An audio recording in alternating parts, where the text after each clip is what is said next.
உலகம் எங்கும் இவளே வந்திடுவாள்.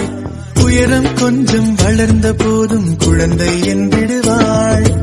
உள்ளங்கையில் பாசம் வைத்து உணவை தந்திடுவாள். உறங்கும் போதும் உறங்காமல் என் அருகில் நின்றிடுவாள். இவள் போலே இவளை போலே வாழ்வில் நண்பர்கள் இல்லை. மறுஜன்மம் வந்தால் கூட நான் தான் இவளின் பிள்ளை. என்றும் என்றென்றும் இவள் சொந்தம் வேண்டும்.